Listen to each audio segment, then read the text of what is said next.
Jay O'Brien, you're over there at the Hill. Actually, you can still hear the protesters.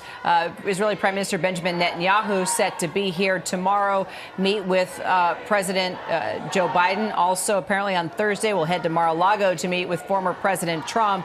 Give us a status check here on these protesters there at the Cannon Building.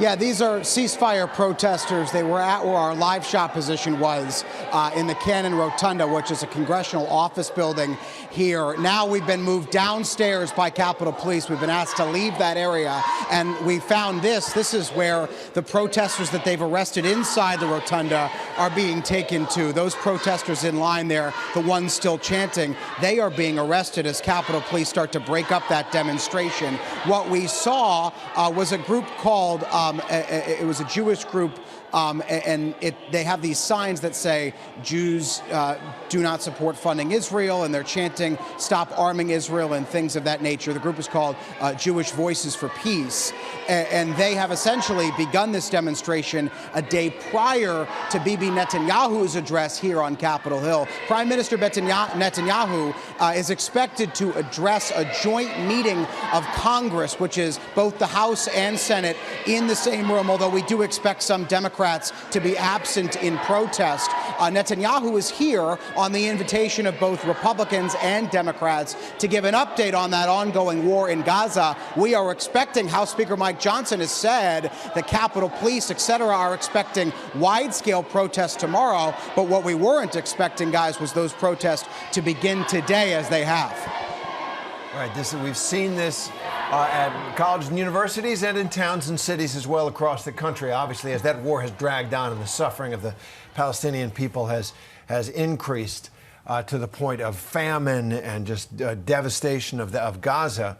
There is the reality here that Vice President Harris, guys, has been walking a fine line when it comes to this issue of the war in Gaza, and the fact that this has been and could be even more of a liability for Democrats the more that this war drags on. We've seen her outspoken about the need for a ceasefire, really one of the first in the administration to forcefully call for a ceasefire, has continued to make those calls, has continued to shed light on the humanitarian conditions. But at the same time, she's still vice president, and she has to stay in line with the official position of the Biden administration as we see the president meet here with Netanyahu. So this will be something we'll really closely look at how she tries to walk that line now that she is expected to be at the top of the Democratic ticket, leading the charge on the Democratic platform when it comes to issues like the war in Gaza. All right, Elizabeth, thank you. And Jay, one more to you as we, of course, monitor the protests there. One of course, topic that President Joe Biden will be discussing with Netanyahu, and as he moves on to Mar-a-Lago to meet with Trump on Thursday. Jay, if we can bring it back to you. We were talking about Kamala Harris. We were talking about the first campaign rally here as the presumptive nominee. We're also following, you are following the update on possible VP picks. Two that you have confirmed are being vetted, and that is Senator Mark Kelly, correct, and also Governor Josh Shapiro from Pennsylvania.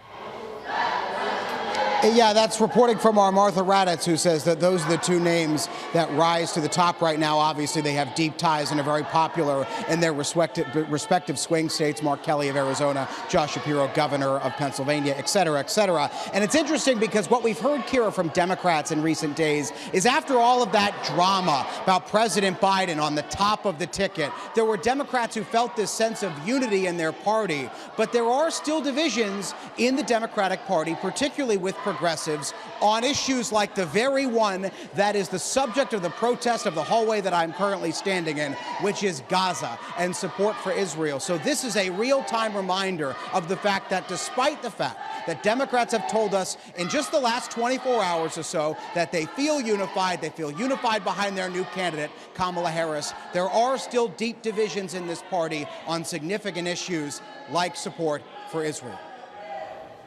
All right, Jay O'Brien there on Capitol Hill, where the protests are, and Elizabeth Schulze at the White House. Thanks very much.